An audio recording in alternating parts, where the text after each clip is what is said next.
I'm Janice Burns, a human capital strategist that works with companies to help them drive more value from their workforce. And yes, I said workforce, not employees. And that was deliberate because your workforce today is comprised of workers that are not just humans.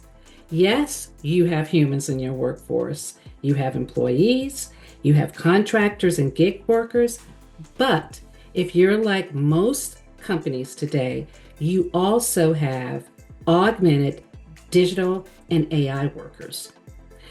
Those are your chatbots, those are your automations and your AI agents. And if you're not thinking about your workforce holistically between the humans that do the work and the augmented AI and digital workers, you're probably not optimizing your workforce to its fullest. Now, there are three things that you really need to do in order for you to drive greater value from your workforce. Firstly, you need to understand the work. That may sound like a simple task, right? I'm sure you have job descriptions, and those job descriptions are associated with roles. But let's be honest, most job descriptions are created as marketing tools. They're created to attract and hire talent. And sometimes they're used to help performance manage talent by saying, oh, you're not doing what's on the job description. However, if you asked any employee, do they do their work by looking at their job description every day? I guarantee you most of them would say no. How do they get their work done? They get their work done based on the tasks that have been assigned to them, based on the projects that they're involved on, and based on the problems that they need to solve that are associated with the work. And most companies do not have an understanding of the work from that perspective. So, if you want to optimize your workforce, you first have to optimize the work.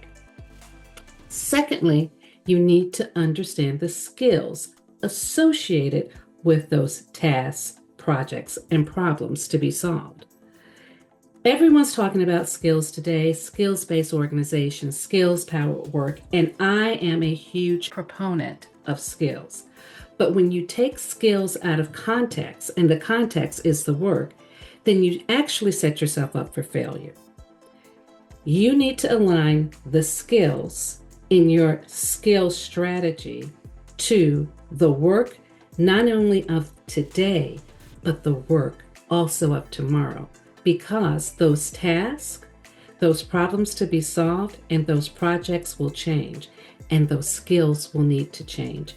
Skills are dynamic because the work is dynamic. The third thing that you need to understand to optimize the work goes back to the workforce itself.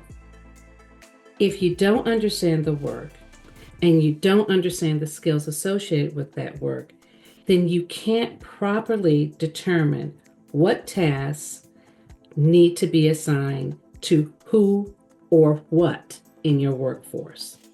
But when you have greater clarity around the work and the skills, you can optimize your workforce to drive greater value.